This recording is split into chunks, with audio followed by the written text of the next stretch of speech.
You're gambling with the lives of millions of people. You're gambling with World War III. You're gambling with World War III. And what you're doing is very disrespectful to the country, this country, that's backed you far more than a lot of people said they should have.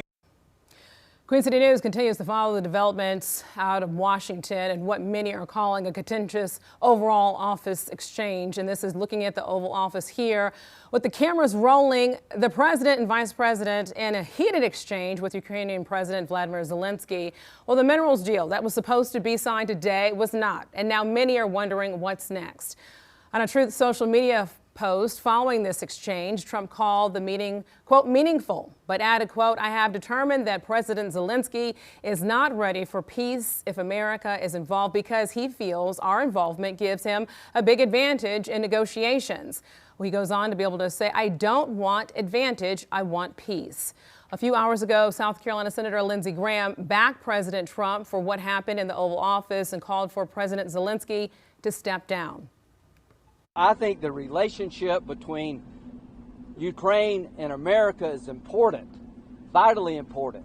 But can Zelenskyy do a deal with the United States? After what I saw, I don't know. Do you think President Zelenskyy needs to resign to resume these peace talks? He either needs to resign and send somebody over that we can do business with, or he needs to change.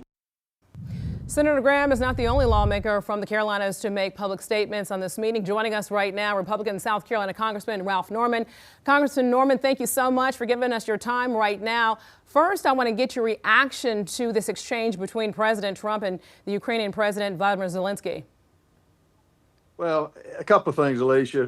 Total disrespect from Zelenskyy. Here's a man who came into the Oval Office asking for more aid. We've already given them $150 billion plus. And secondly, to interrogate the vice president.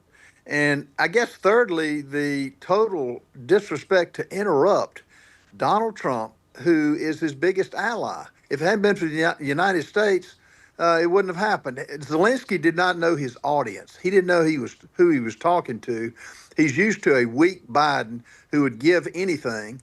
And didn't know where he was half the time. So it was total disrespect. Donald Trump did exactly the right thing, and J.D. Vance backed him up as well as anybody I've ever seen as far as trying to get an attitude adjustment from Zelenskyy. He's not welcome back in the White House, nor should he be until his attitude changes. Well, the president did say to Zelenskyy that you're gambling with World War III, and then Zelenskyy left the White House. So what are you hearing right now from your colleagues as to how we process this?